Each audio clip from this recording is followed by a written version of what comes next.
Here comes Paul, fresh off his last victory. Cool. I call. Cool. 6 to call. Pass. Now we're going to be playing seven-handed for a little bit. Definitely changes dynamics of the game. Well, I think just having Paul in the game is going to mean that everyone's going to speed up. Most of the pros look like they've switched off a bit. They're just waiting to catch a hand to maybe clash against Paul. The only one who's really gambling with him has been Tony G, but Eric's decided to play this one with his 8-7 on the button. King. So's rolling to Wolf. 3. Doesn't that pay me? Well, Tony G is... 10,000 a man. Thanks very much. Pass. Huh? Tony G's got a king, but so does Paul Kemsley. You folded? I've got a bit of fuel this time. Neither player has a club, though.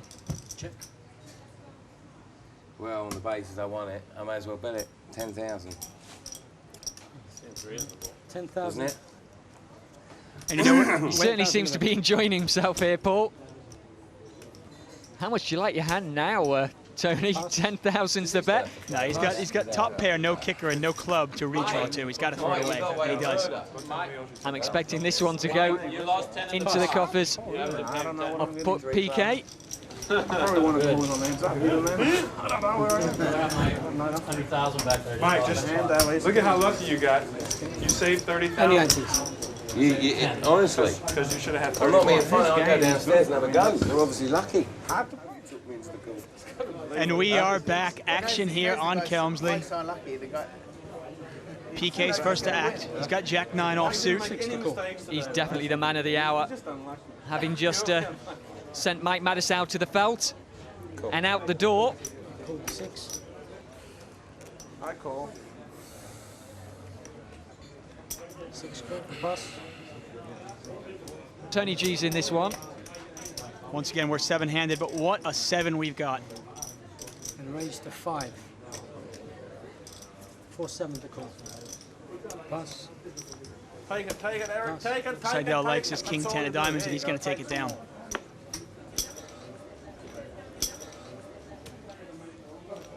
You're out? I know the feeling. You're not unlucky. No, that's the thing. And apparently Chris Ferguson is going to jump back into the game. You don't want to mess with that.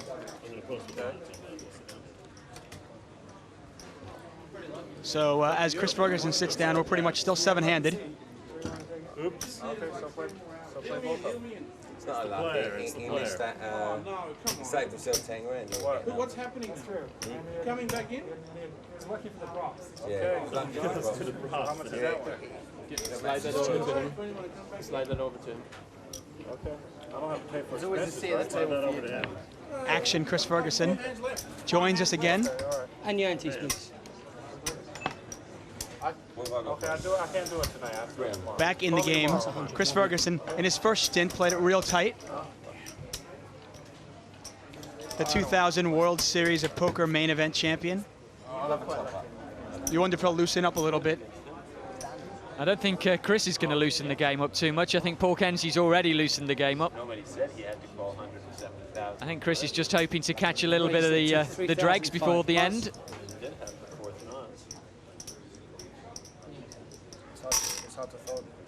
Alan Cunningham's made a nice sizable raise here with the King-Queen. I think he realises there's less people gambling at the moment, and it's a good time to try and pick up some blinds. But one person hasn't stopped gambling, and that's Mr. Paul Kemsley. He doesn't get to play with these guys all that often, so when he does, he's got to make it count. 300. Once again, Paul Kemsley there. Pass. Everything he wins today goes to the Razgold Foundation for charity. So he's got an awful lot of people rooting for him. Yes. These professionals don't really need the money quite as much as the charity does. Helping to fight melanoma.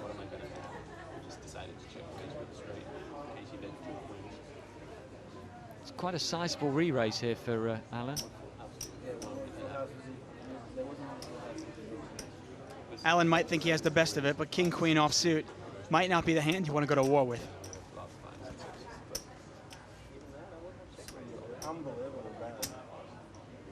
The running of this is the worst I've ever seen.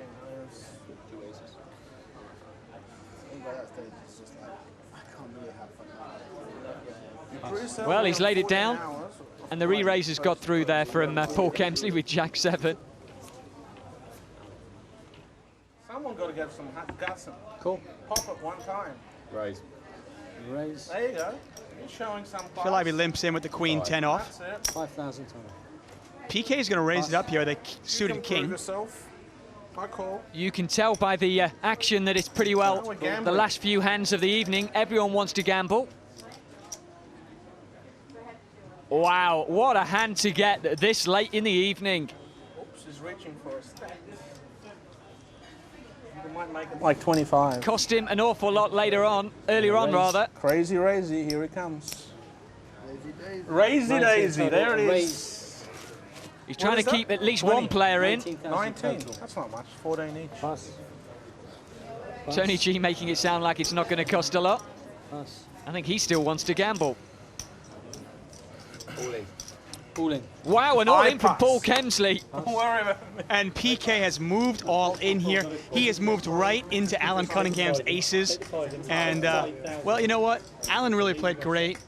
Got a bad beat earlier. And unless he gets incredibly unlucky, he is going to double up here. The pot is $133,000 to the flop. All right, ace 3 of hearts. 8 of hearts, Oh, 9 no. of hearts, 6. 6 of spades. Nothing there for Kemsley. PK needs a 7. 4. He needs a 7. Not going to come. So close yet I so make the far. I have to be crazy. And Alan Cunningham there, clean it out. Ace back 3 from of the hearts. dead, doubles through there. He's up to 133,000 now. If he hasn't got a hand, What a time to pick up aces, huh? 10. Absolutely perfect. 20. how about that? Ace 3 of hearts. Oh dear. Yes. Well, with only one hand left to go, Paul Kemsley sitting there with just over $30,000 in front of him. What's the price that he's going to pump it in this hand, David? Well, you know he's here to gamble.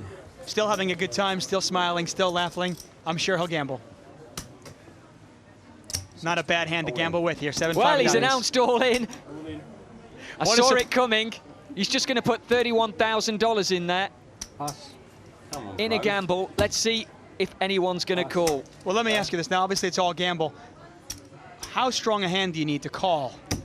Well, I think everyone knew he was going to gamble with this. Probably any kind of pocket pair. Well, now, Sixes might be enough. Now, is Seidel going to re-raise, though, to try to close anybody else out, or is he just going to smooth call?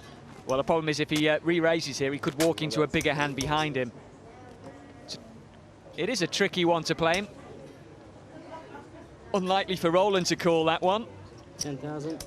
But Gus is sitting there with ace-jack. You can tell he's interested, and he's having a look to see how much it's going to cost. 22. I think Phil Ivey's already passed.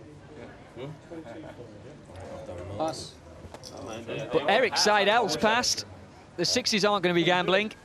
I'm pretty sure Gus Hansen will call this. Oh, Gus Hansen is definitely going to call this. I haven't looked at my cards. Oh, that's a...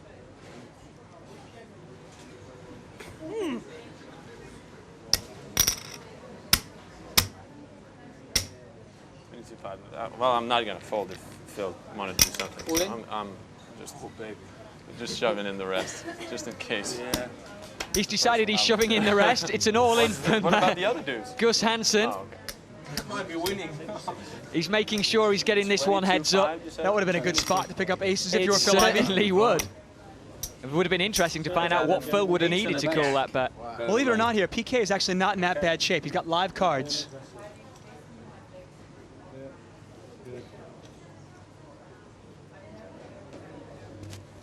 And this is for the championship here. If Gus Hansen wins this, he is the champ. Yeah, he will end up winning the most money on the day. Let's see what the flop brings. 10. 8. That's a diamond. Ace. That's a second diamond, but it's Wow. an ace. So he can't catch a 5 or 7 anymore, but he can catch the 9 diamonds. And there's It's a a diamond. diamond, but it's aces and jacks for Gus Hansen. He's got 4 cards. That's not one of them. And Paul Kemsley, the man who livened up the Full Tilt Poker $1 million cash game, wins the last pot of the night and the consolation prize.